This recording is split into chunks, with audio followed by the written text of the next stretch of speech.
All right, so for today's lesson, we're going to take a look at two different concepts. So we're going to look at slope-intercept form and standard form. So identifying slope when the equation is in slope-intercept form, and then also when in standard form, converting it to slope-intercept form in order to determine the slope, and horizontal and vertical lines. So this is still in the concept of 8.6 with writing equation. All right. So determine the slope of the line when given the equation of a line, a graph of a line, or 2 points on the line. That is what we have already looked at with 8.6a, and determine the slope of the line. So this is a connection with that and the connection from yesterday with writing equations. All right, so some vocabulary. All right, so we looked at linear equation, a graph that is a straight line. Slope-intercept form, y equals mx plus b, where m represents the slope and b represents the y-intercept. Slope m represents the rate of change of a linear function or the steepness of a line. And new vocabulary that we're introducing today is standard form. All right, standard form is in the form ax plus by equals c, where x and y are variables and a and b are integers. So when we look at standard form of the equation and we're looking for our slope, we have to solve for slope-intercept form, or in other words, solve for y. All right, so looking at slope-intercept form. So it says identify the slope in each equation. So we can see here in the form y equals mx plus b, the m represents our slope. So we're just going to identify the m in each equation. All right, so for number 1, our slope m is going to be 2. For number 2, our slope m is going to be 3 over 5. And for 3, our m is going to be negative x. Oops, not x, excuse me. It's negative 1. All right, please do not make that mistake and put x. It is negative 1. All right. That was pretty quick, pretty fast. So now I want you to try. So with questions 1, 2, and 3, I want you to try to determine the slope for each of those equations. All right, so let's take a look for number 1. M is going to be 1/2. For number 2, m is going to be 1, because remember when there's a variable by itself, it has a coefficient of 1. And for 3, m is going to be negative 8. All right, so that was pretty quick, fast, in a hurry. Again, because when it's in slope-intercept form, we can easily identify the slope. Now we're going to look at when the equation is in standard form. So it says directions. Given the equation in standard form, convert them to slope-intercept form and identify the slope. So we're talking about standard form. We have ax plus by equals c. And when we convert it to slope-intercept form, that means we want y is equal to mx plus b. So we're essentially solving for y. So looking at number 1 and solving for y, I'm going to subtract 2x from both sides.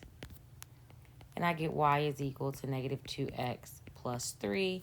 It is in slope-intercept form, so my m slope is going to be negative 2. For number 2, I have 4x plus 5y is equal to negative 30. This one takes a few more steps, so again, I'm still going to subtract my negative 4x. I get 5y is equal to negative 4x minus 30. Divide both sides by 5. So remember, on the right-hand side, each term gets divided by 5. I like to break it up. You don't have to, but I like to break it up to show that each term gets divided by 5. So I get y equals negative 4 over 5, x minus 6. So my slope m is going to be negative 4 over 5. All right, so again, where that solving equations comes in, it goes nowhere. All right, so what I want you to do is try to, first convert each of these equations into slope-intercept form and identify the slope. All right, so let's take a look. So again, here I'm going to subtract x from both sides because, again, I'm solving for y. I have negative y is equal to negative x plus 8. I cannot leave my y negative, so I'm going to divide each term by negative 1 or multiply by negative 1, and I get y is equal to x minus 8, where my slope is going to be 1.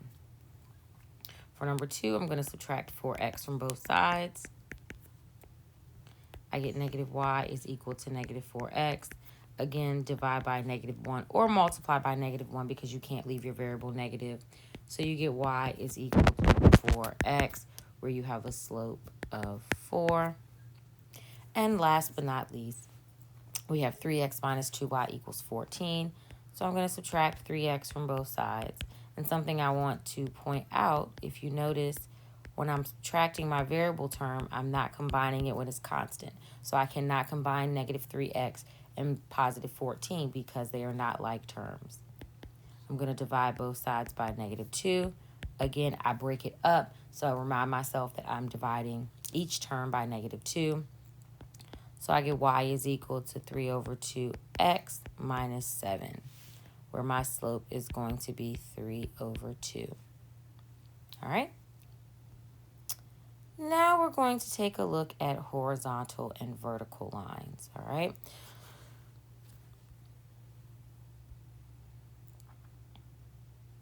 All right, so every point on a vertical line contains the same x value.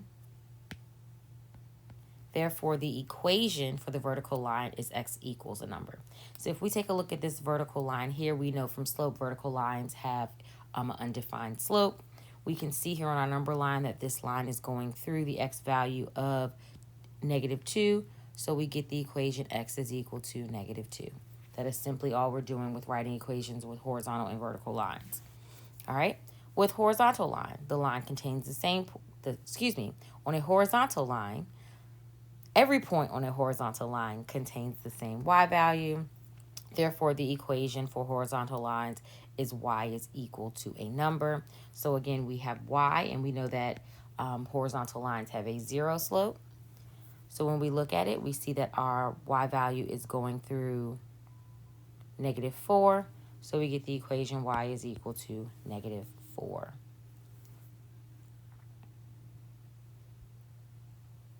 All right, so let's practice some. All right, so we have a combination here. I can see for number 1 that I have a vertical line, so I know I'm going to have the equation x is equals. I can see that it's going through the x value of 1, so my equation is x equals 1. For number 2, I can see that it's going through my y value, or it's a horizontal line intercepting my y-axis. So I can see that it's going through 2, so I have the equation y equals 2. And for 3, again, we can see that we have a vertical line, so I know I'm going to have x. And we can see that x is going to be equal to negative 4. All right, pretty simple, not too much work, just making sure you pay attention to the graph, whether it's a horizontal or vertical line. Now, of course, as always, I want you to try it out. So looking at numbers 1 and 2, I want you to write the equation for the horizontal or vertical line. All right. So again, we can see that it's a vertical line for number 1. So we're going to have x is equal, and x is going through negative 2. And then for number 2, we see it's a horizontal line, so we have y equals, and it is going through 3.